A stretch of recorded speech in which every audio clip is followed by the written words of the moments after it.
Saya pandang saja, gimana sih rasanya kamu? Taruh. Cari buku tentang air. Wah, dibaca berlembar-lembar penjelasan tentang rasa air. Sampai pada rasa air. Jadi saya cuma khawatir aja terlalu banyak orang yang merasa dirinya seakan-akan ahli rasa air, padahal dia baru baca buku tentang air. Dia lupa bahwa buku tentang air bukan air. Karena buku tentang air bukan air, bukan? Karena air itu ya ini. Gimana rasanya air? Ya buka botolnya, minum. Gimana rasanya air? Pokoknya gitu deh.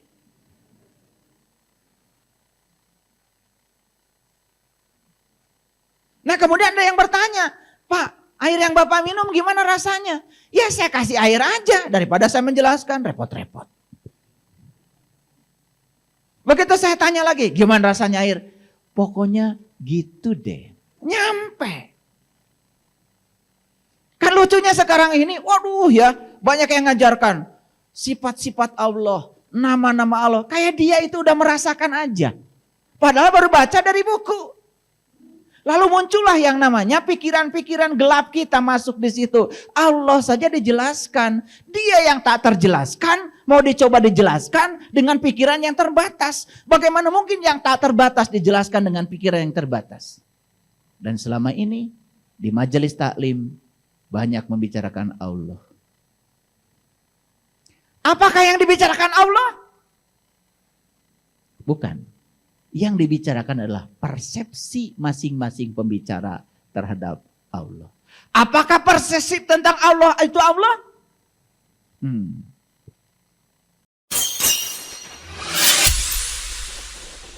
Sesungguhnya awal agama itu adalah makrifatullah, mengenal Allah.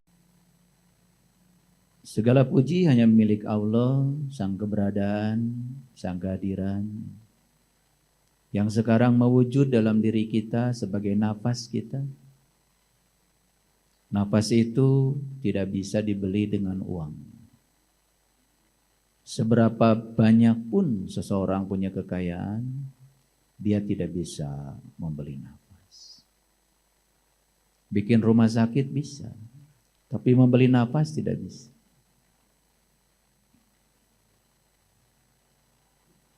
Apa sesungguhnya nafas itu? Nafas itu adalah wujud nyata keberadaan Allah dalam diri. Karena dengan kehadiran nafas kita bisa melihat, bisa mendengar, bisa merasa, bisa duduk seperti ini tuh mewah.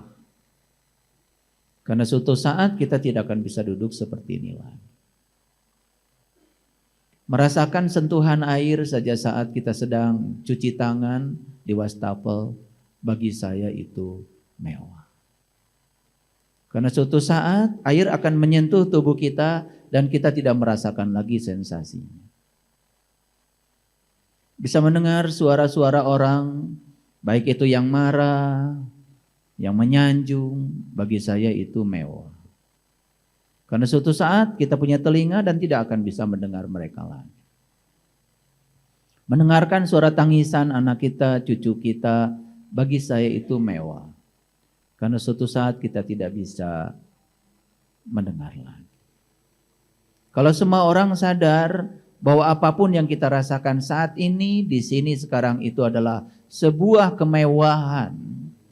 Akibat kehadiran Dia yang mewujud dalam diri kita sebagai nafas kita, maka rasa syukur kita tidak akan pernah berkurang dari waktu ke waktu. Kita akan merasakan rasa syukur yang dalam, semakin dalam, semakin dalam. Bahkan kita mungkin suatu saat masuk di kesadaran syukur yang terdalam, kita akan menangis, air mata kita mengalir, yang ada cuma hangat-hangat air mata. Tidak berani lagi menggugat kepada Allah, ya Allah, kenapa kehidupanku seperti ini? Tidak lagi berani menggugat kepada Allah, kenapa kehidupanku seperti ini? Yang disampaikan kepada Dia, ya Allah, apapun yang Engkau takdirkan harus terjadi dalam hidupku, ajarkan aku bisa menerima pesan di balik semua itu. Karena hidup adalah serangkaian perjalanan untuk dijalani agar kita paham. Ini adalah sekolah yang sangat mahal. Kehidupan ini adalah laboratorium yang sangat mahal. Dan banyak orang yang kemudian meluangkan waktu dalam kehidupan hanya untuk hal-hal yang tidak berguna. Oleh karena itu, mari kita penuhi dada kita dengan rasa syukur yang dalam. Dan kita sadari kita bisa duduk, bisa bernafas, bisa melihat, bisa mendengar, bisa merasakan energi lembut yang mengalir di seluruh sel dalam tubuh kita. Dan mari kita puji Dia bersama-sama membaca hamdalah. Alhamdulillah. Mari kita awali kajian kita di pagi yang penuh berkah ini. Semoga Allah meridhoi, memberkahi, dan semoga beliau membukakan pintu kecerdasan kita, sehingga kita bisa menangkap pesan-pesan dan sinyal-sinyal yang disampaikannya kepada kita untuk kehidupan kita yang lebih bermutu, lebih bahagia, lebih baik. Kita sapa semuanya dengan kelembutan dan cinta, seraya membaca basmalah. Bismillah.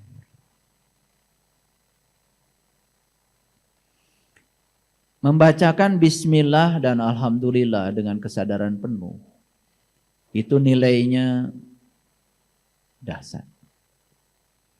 Tapi kalau kita membaca bismillah dan alhamdulillah sekedar menggugurkan kewajiban supaya kelihatan lebih religius, ya nggak ada arti. Bagi orang yang bertanggung jawab ketika dia mengucapkan bismillah atas nama Allah, kesadarannya akan muncul. Ketika saya mengatakan atas nama Allah, berarti saya harus mewakili sifat-sifatnya. Saya harus bekerja atas nama Dia, untuk Dia, bukan untuk kepentingan saya. Itu saja disadari sudah sangat luar biasa. Para sahabatku, hari ini saya akan berbicara sebuah topik yang sangat sederhana. Topiknya adalah jangan berhenti bertanya. Keingintahuan memiliki alasan tersendiri untuk ada. Karena keingintahuan ini adalah berkah. Keingintahuan ini adalah anugerah. Dan keingintahuan ini sudah Allah titipkan pada setiap manusia. Dan kita bisa lihat perbedaan orang yang rasa ingin tahunya besar dengan rasa ingin tahunya tidak ada. Lihat kualitas hidupnya. Orang rasa ingin tahunya besar, hidupnya dinamis, penuh berkah. Dan orang-orang rasa ingin tahunya tidak pernah dibangkitkan, tidak pernah hidup, tidak pernah bertanya dari rasa ingin tahunya, hidupnya ya tidak akan pernah maju. Begitu-begitu aja. Orang yang sekolah itu karena dia punya rasa ingin tahu. Makanya orang yang lulusan sekolah pendidikan tinggi, kehidupannya berbeda dengan yang tidak sekolah. Orang yang tidak mau sekolah itu karena tidak mau tahu. Tapi lucu sekali, sudah bayar sekolah mahal-mahal, tetapi tidak punya rasa ingin tahu. Lebih lucu lagi. Dan sekarang untuk menjawab rasa ingin tahu kita sebetulnya nggak perlu sekolah bahkan. Karena sumber informasi begitu mudah kita dapatkan dimanapun. Ayo mau belajar apa? Mau belajar bikin marangi jengkol saja sudah ada petunjuknya. Mau bikin sup, mau sup iga, mau sup ayam, mau sup mau sup ikan, mau sup sehat, ada resep. Apa yang tidak bisa?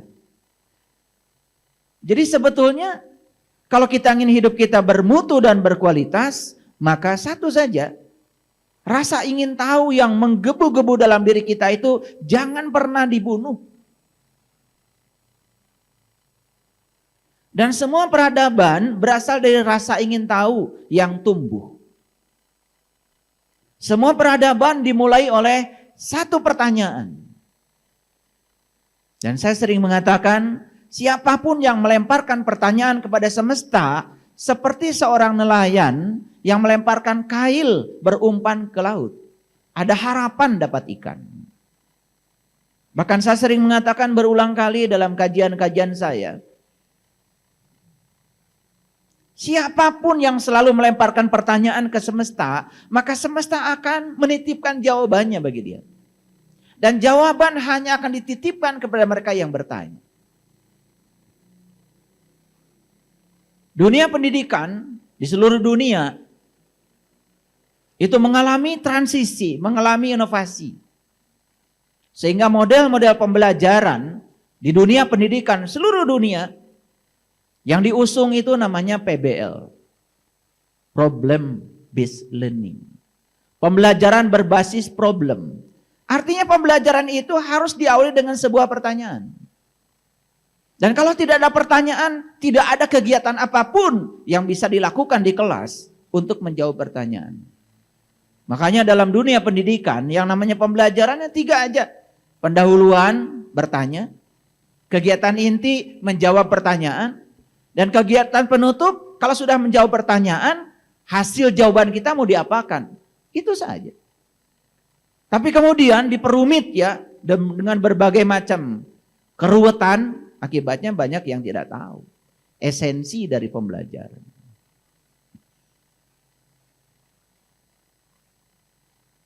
Semua ilmuwan menemukan penemuan itu berasal dari pertanyaan.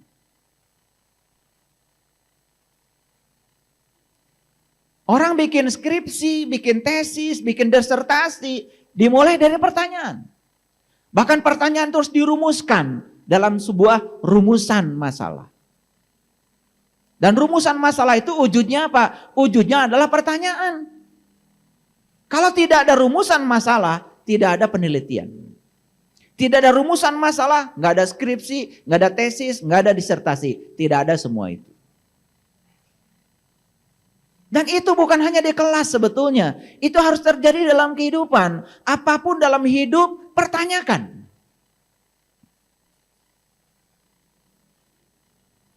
Dan saya dari kecil semua mempertanyakan. Orang tua saya mengajarkan iman, saya pertanyakan apa iman itu. Orang tua saya mengajarkan Islam, saya pertanyakan apa Islam itu. Orang tua saya mengajarkan kiamat, apa kiamat itu? Saya pertanyakan. Orang tua saya mengajarkan akhirat, saya pertanyakan apa akhirat itu? Saya pertanyakan semua.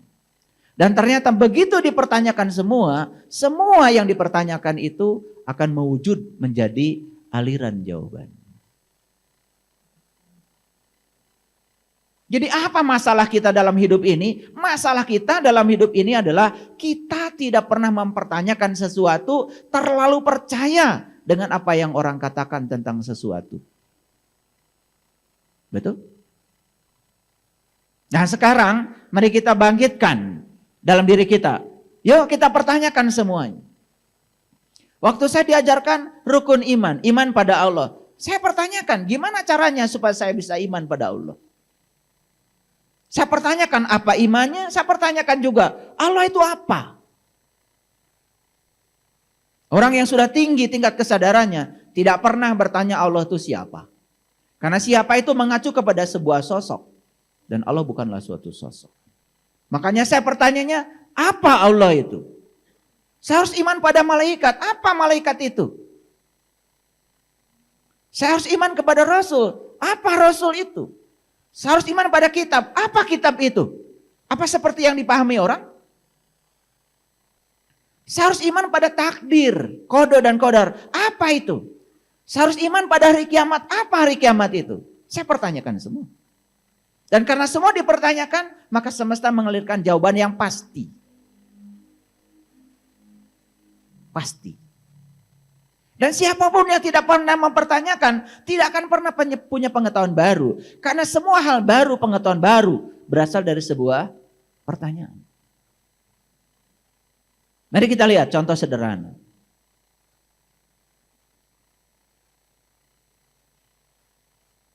Seorang ilmuwan mempertanyakan yang sederhana saja. Mengapa air itu bisa melarutkan? Gula? Mengapa air itu bisa melarutkan garam? Dan kenapa air itu menjadi pelarut yang sangat baik? Pertanyaan bukan? Pertanyaan.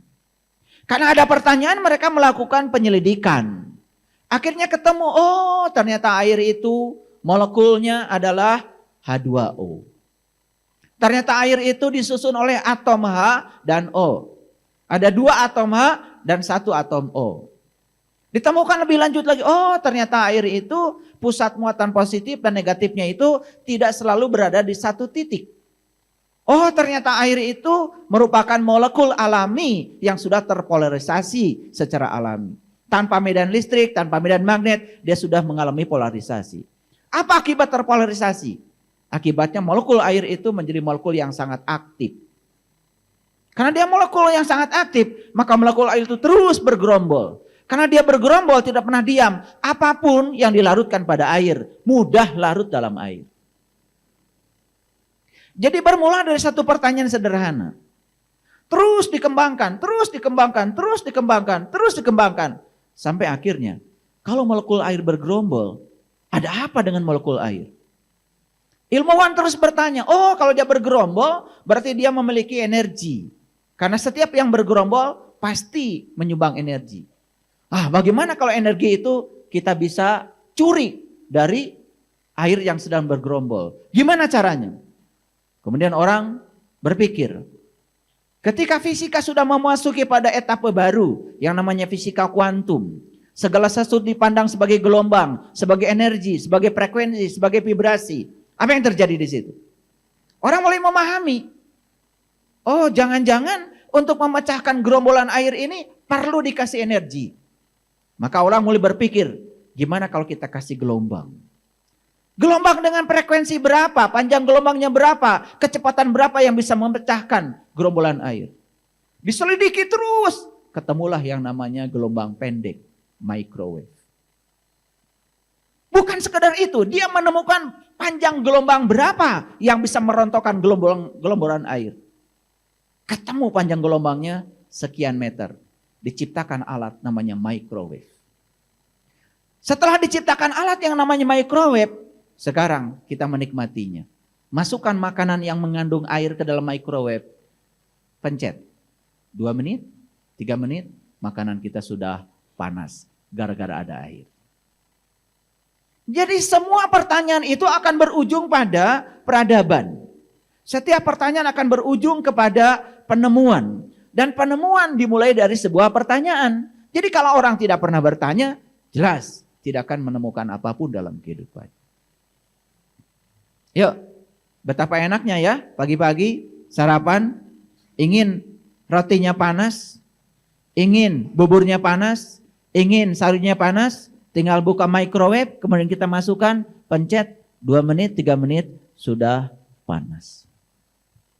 Pernah nggak kita bertanya, kenapa orang bisa menciptakan alat seperti ini? Pernah nggak kita bertanya, kenapa orang menciptakan laptop? Pernah nggak kita bertanya, kenapa orang menciptakan infocus? Kita semua abai dan tidak pernah bertanya. Yang terdekat saja, kenapa Anda bisa melihat? Kenapa Anda bisa mendengar? Kenapa Anda bisa bicara? Yang sederhana itu saja sudah lewat. Tidak ada pertanyaan. Apa yang terjadi? Kita akhirnya hidup dalam keadaan jauh dari kesadaran. Jadi seperti robot saja. Hanya menjalankan mekanisme tertentu tanpa kesadaran. Jangan-jangan kita sekarang ini sudah kehilangan kesadaran. Semua sudah jadi robot. Hanya menjalankan aktivitas tertentu tanpa kesadaran. Sholat 5 waktu sudah kayak robot tanpa kesadaran. Wudhu sudah kayak robot tanpa kesadaran. Semua tidak pernah dipertanyakan. Saya ketika membaca doa Rasulullah, ketika wudhu, Rasulullah mengatakan, ketika air itu dibasuhkan ke wajah, beliau ngasih doanya aneh. Ya Allah, putihkan wajahku dengan cahayamu. Padahal sebetulnya yang dikenakan ke wajah kita kan air. Kenapa doanya tidak, ya Allah, bersihkan wajahku dengan air ini? Yang disampaikan ke wajah kita air, tapi yang beliau katakan dalam doanya, ya Allah, putihkan wajahku dengan cahayamu. Kenapa minta diputihkan wajah dengan cahayanya? Kan gak ada cahaya. Yang dimasukkan, yang ditempelkan di wajah kita kan air. Kenapa doanya jadi putihkan wajahku dengan cahaya? Kalian tidak bertanya. Tidak ada jawaban. Ketika kita melihat diri ini. Dari ujung rambut sampai ujung kaki, saya pertanyakan. Kenapa yang seperti ini disebut manusia? Dan kenapa bentuk manusia kok beda dengan gajah, beda dengan harimau, beda dengan semut? Untuk apa Tuhan menciptakan tubuh ini seperti ini?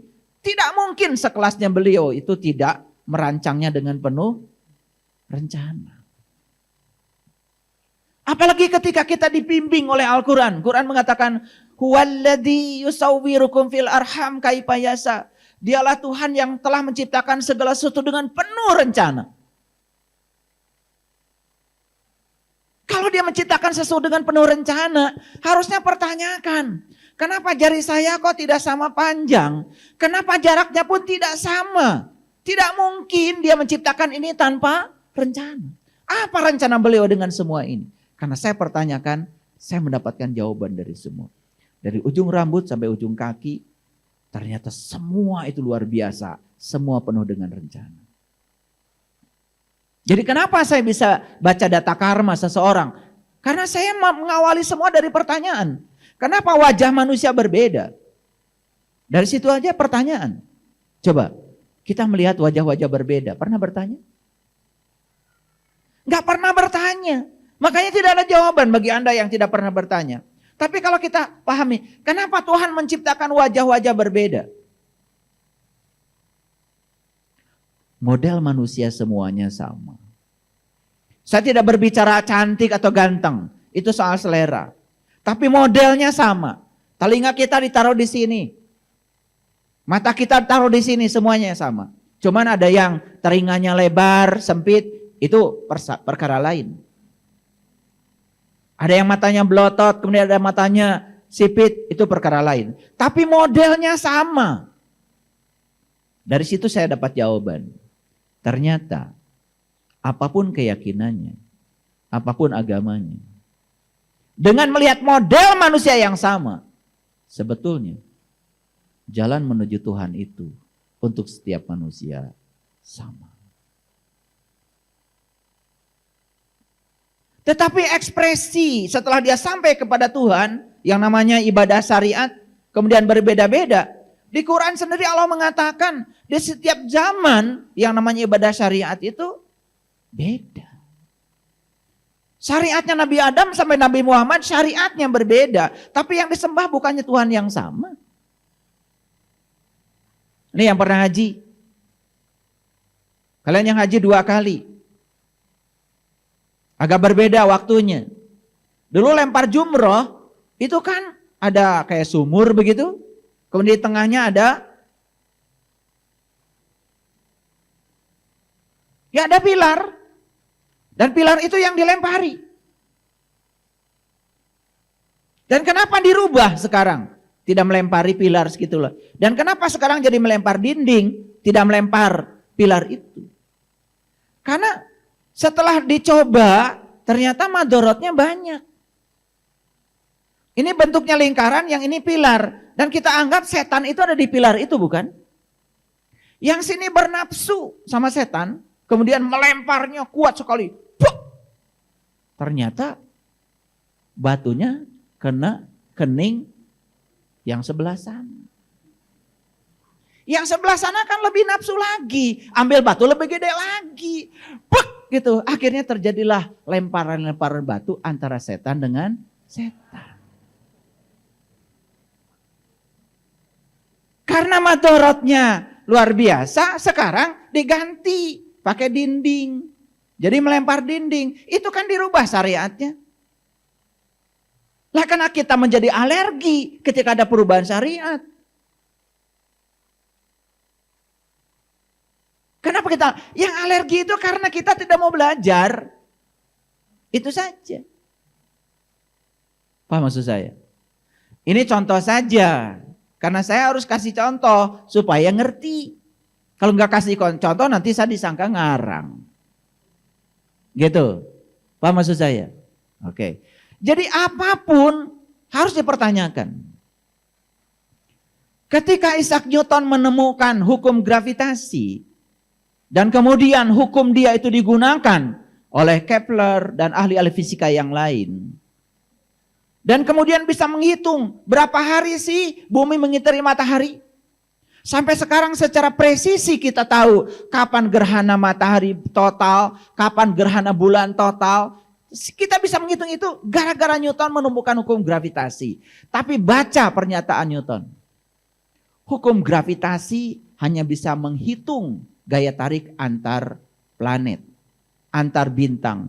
Tetapi hukum gravitasi tidak pernah bisa menjelaskan siapa yang menggerakkan semua itu. Ini seorang ilmuwan yang jujur, tidak pernah sombong. Dia menunjukkan keterbatasan hukumnya. Hukum gravitasi bisa menghitung berapa besar gaya tarik menarik antara bumi dengan bulan. Berapa besar gaya tarik menarik antara bumi dengan matahari. Bisa dihitung, mudah. Tapi beliau sering mengatakan, hukum gravitasi tidak pernah bisa menjawab siapa yang menggerakkan semua itu. Medan gravitasi ada di sini. Buktinya benda apapun di sini kalau dilepaskan jatuh ke bawah. Kita cuma melihat benda jatuh ke bawah. Tapi mengapa jatuh ke bawah? Siapa yang menggerakkan semua itu? Tidak bisa. Setinggi-tingginya orang belajar fisika, ya, sampai hari ini belum bisa menjelaskan apa itu yang disebut dengan medan gravitasi. Tidak ada. Tetapi karena terus dipertanyakan, suatu saat pasti akan ada jawaban untuk orang yang bertanya. Apa sih ruang ini? Apa sih waktu ini? Dan kenapa setiap manusia mengambil kehidupan dari ruang kosong ini? Coba sekarang, sederhana saja. Kalian bernafas dari ruang kosong ini. Dan mengembalikan napas pada ruang kosong ini. Pernah bertanya nggak? Apa sih sesungguhnya ruang kosong ini? Gak pernah bertanya. Makanya melihat ruang kosong ya molompong saja kosong. Seperti kosongnya otak kita, seperti kosongnya kesadaran kita. Lalu cuap-cuap di mana-mana seperti orang yang sadar. Meracuni orang-orang yang tidak sadar. Sementara dia yang berbicara pun dalam keadaan tidak sadar. Bayangkan, orang yang tidak sadar bicara tentang ketidaksadarannya. Pada orang yang sama-sama tidak sadar, bukankah dia sedang menyebarkan virus ketidaksadaran?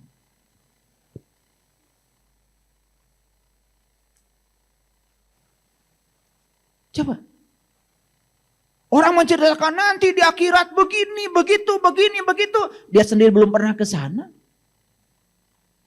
Dan lucunya, kita pun ikut percaya. Bukankah percaya itu harus ada bukti?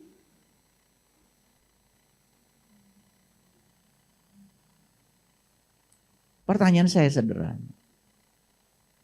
Tunjukkan pada saya, ada enggak Nabi dan Rasul yang menyembah Tuhan dari kecil seperti kita tanpa mempertanyakan dulu siapa atau apa Tuhan itu? Enggak ada. Nabi Muhammad sendiri baru menyembah sama Tuhan itu kan setelah Isra Mi'raj. Mempertanyakan dulu. Setelah mempertanyakan, kemudian mendapatkan jawaban. Setelah jawaban itu ada, pasti ini Tuhanku. Baru menyembahnya. Kita begitu apa tidak? Gitu. Tidak. Dan lucunya kita tidak pernah mempertanyakan. Tapi ingin diakui sebagai umatnya Nabi Muhammad. Tetapi metodenya, tata cara beliau tidak pernah kita ikuti. Lucu apa tidak? Oke. Oleh karena itu, hari ini kita punya topik yang sangat keren. Jangan berhenti bertanya. Karena keingintahuan memiliki alasan tersendiri untuk ada. Keingintahuan itu adalah anugerah Allah yang diberikan pada setiap orang. Satu dengan yang lain perbedaannya cuman ada yang keingintahuannya itu dipupuk. Ada yang keinginan tahunya tidak dipupuk. Ya terserah, pilihan ada pada kita. Mau jadi orang yang berkesadaran atau menjadi robot yang hanya menjalankan sesuatu secara mekanistik tanpa kesadaran.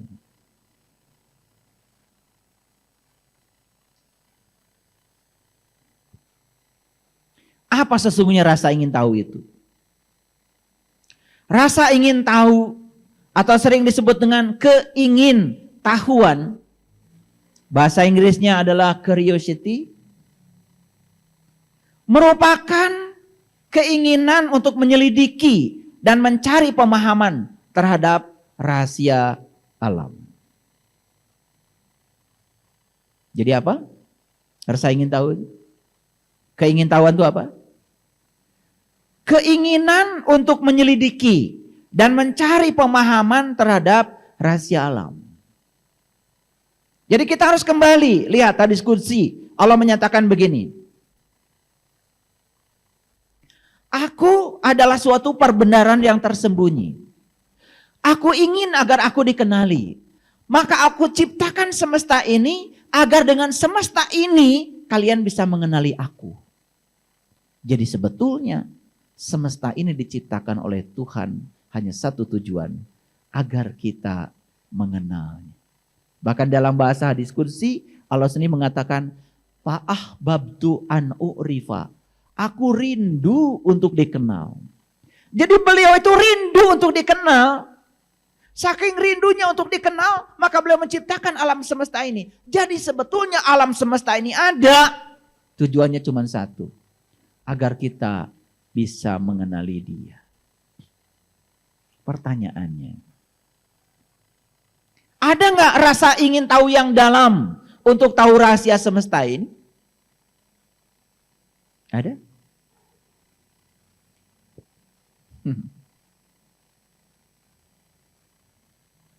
Itu. Yang kedua, rasa ingin tahu itu senantiasa akan memotivasi diri untuk terus mencari dan mengetahui hal-hal yang baru, sehingga akan memperbanyak ilmu pengetahuan dan pengalaman. Jadi rasa ingin tahu ini Allah semaikan pada setiap manusia, pada setiap diri. Dan rasa ingin tahu ini tujuannya Allah menyemaikan pada kita untuk memotivasi diri agar terus mencari dan mengetahui hal-hal yang baru. Sehingga kita akan memperbanyak ilmu pengetahuan dan pengalaman. Produk dari rasa ingin tahu ada dua. Satu, ilmu pengetahuan. Yang kedua, pengalaman.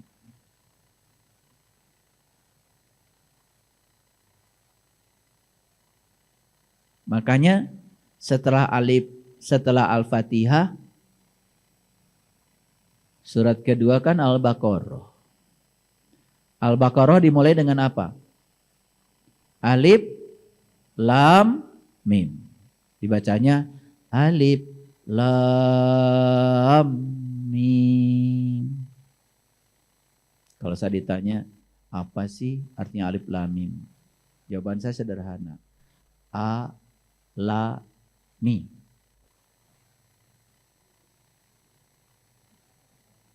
Sederhana. Usah pusing-pusing. Apa? A, la, mi.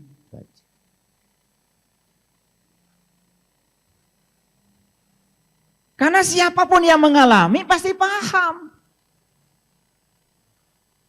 Dan siapapun yang belum mengalami tidak akan paham. Leluhur kita sudah mengatakan malam yazuk lam yarib. Hanya yang mengalami yang akan paham. Maka belajar itu tidak cukup learning to know. Tapi harus learning to do. Harus learning to be. Anda tidak akan menjadi siapa-siapa dengan menceritakan perjalanan Nabi Musa. Anda hanya menjadi ahli sejarah. Ahli bicara. Tapi kalau Anda learning to be, menjadi Musa, Anda akan bisa mengalami pengalamannya Musa. Pertanyaannya, gimana caranya supaya belajar itu learning to be? Ya learning to do. Tidak cukup Anda learning to know. Sekedar menjejali otak kita dengan berbagai macam hafalan. Gak penting.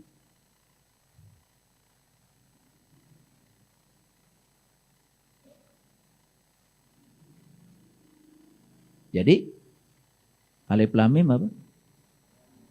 A, la, mi, gitu aja. Tentu ini bukan tafsir. Bukan tafsir, karena saya bukan ahli tafsir, supaya gampang. Itu aja. Alami Allah, alami malaikat, alami kitab, alami semua. Ngerti semuanya. Dan yang sudah mengalami Allah, dia tidak akan menjelaskan lagi Allah. Karena siapa yang sudah mengalami Allah, sudah sampai kepada pengalaman itu, dia tidak butuh lagi penjelasan.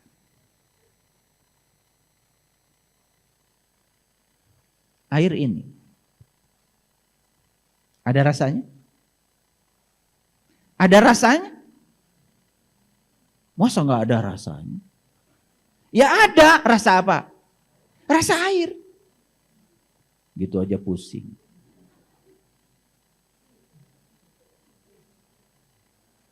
Saya pandang saja, gimana sih rasanya kamu? Taruh. Cari buku tentang air. Wah, dibaca berlembar-lembar penjelasan tentang rasa air. Sampai pada rasa air. Jadi saya cuma khawatir aja terlalu banyak orang yang merasa dirinya seakan-akan ahli rasa air. Padahal dia baru baca buku tentang air. Dia lupa bahwa buku tentang air bukan air. Karena buku tentang air bukan air, bukan? Karena air itu ya ini. Gimana rasanya air? Ya buka botolnya, minum. Gimana rasanya air? Pokoknya gitu deh.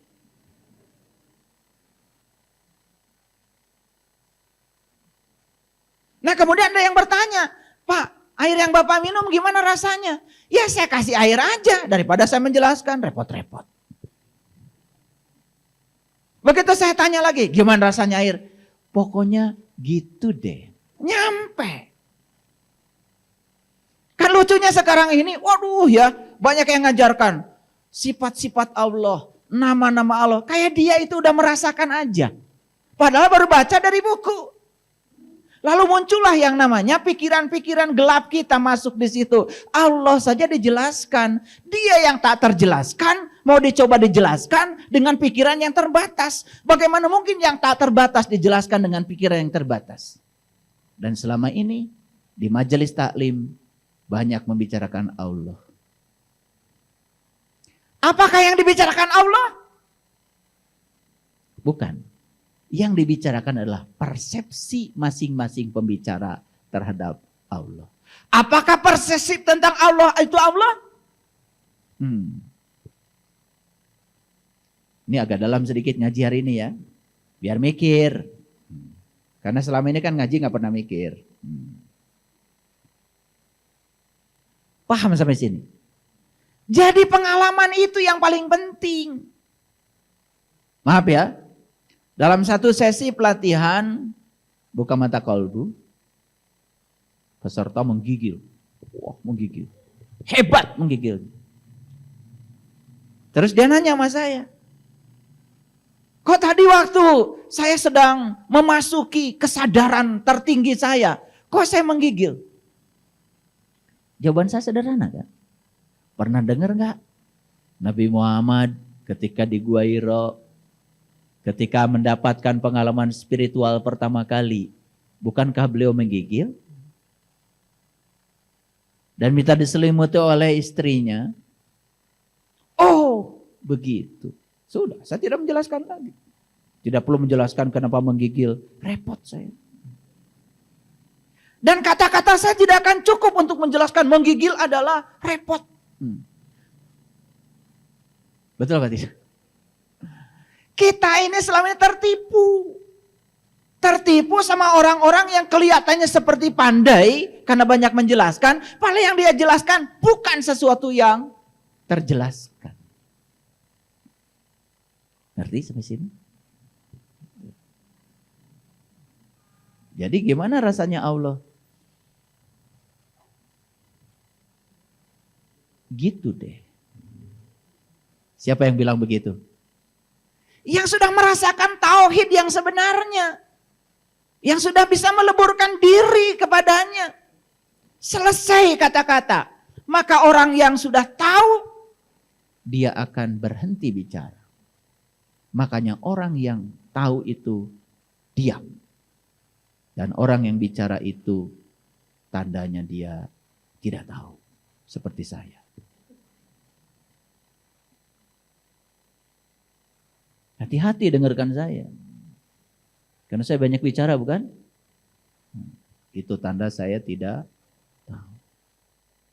Saya inginnya pengajian ini saya duduk, saya di sini merem. Kalian juga duduk, merem. Semua yang di otak saya pindah. Itu pengennya begitu. Mau dicoba? Sudah dicoba, ya. Lalu jamaah saya mengatakan, ayah ngomong aja berulang-ulang saya susah ngertinya. Apalagi kalau ayah diam. Ya udah akhirnya kayak gini lagi pengajiannya, saya jadi ngomong lagi. Padahal sebenarnya saya udah malas ngomong. Tapi sekali lagi yang saya bicarakan ini adalah hanya petunjuk untuk membuka pikiran agar kita sampai pada pengalaman itu. Makanya di pesantren itu ada kitab yang sangat saya kagumi. Namanya kitab Ya Walad. Nah, kitab Ya Walad itu karya Imam Al-Ghazali. Nah, kitab Ya Walad itu, walad itu anak, Ya Walad itu wahai anakku. Ternyata dialog antara Imam Al-Ghazali dengan muridnya beliau yang paling cerdas. Nah, kenapa Imam Al-Ghazali mengatakan muridnya paling cerdas? Karena dia yang paling banyak bertanya. Gitu. Jadi yang paling cerdas itu yang paling banyak bertanya. Dan apa jawaban Imam Al-Ghazali di Ya Walad itu? Itu yang saya sangat kagumi. Setiap pertanyaan yang dilontarkan oleh muridnya yang cerdas itu sama sekali tidak dijawab oleh Imam Al-Ghazali. Dan jawabannya sama. Jawabannya gini, kelak ketika amalmu sudah sampai di sana, kamu sendiri yang akan bisa menjawabnya. Besok-besok nanya lagi. Jawabannya, kelak ketika amalmu sudah sampai di sana, kamu sendiri yang akan bisa menjawab. Tapi Imam Al-Ghazali ngasih metode supaya amal itu tercapai. Ngasih metode supaya amal itu bisa dirasakan, dialami. Supaya learning to do, agar learning to be. Itu seorang guru yang keren. Itu pembelajarannya namanya discovery learning. Banyak kadang-kadang yang ngomong discovery learning, cuma ujian sidang aja. Ditanya dalamnya, gak ngerti. Prakteknya pun gak ada. Jadi stop bicara hukum Newton. Jadikan siswa kita sebagai Newton. Stop bicara hukum Archimedes. Jadikan mereka jadi Archimedes. Mereka akan mengalami Archimedes. Mengalami Newton. Itu yang benar. Nabi Muhammad sabar? Nabi Muhammad sabar? Kata siapa? Ya saya juga percaya beliau pasti sabar. Karena beliau kan sudah mencapai pencerahan. Sudah sampai kepada Allahnya. Sudah pasrah total kepada Allah. Kan sabar itu bisa menerima realitas tanpa syarat. Karena realitas itu kebenaran. Saya percaya itu. Tetapi apakah kita besok-besok menjadi sabar ketika membaca kesabaran Nabi Muhammad?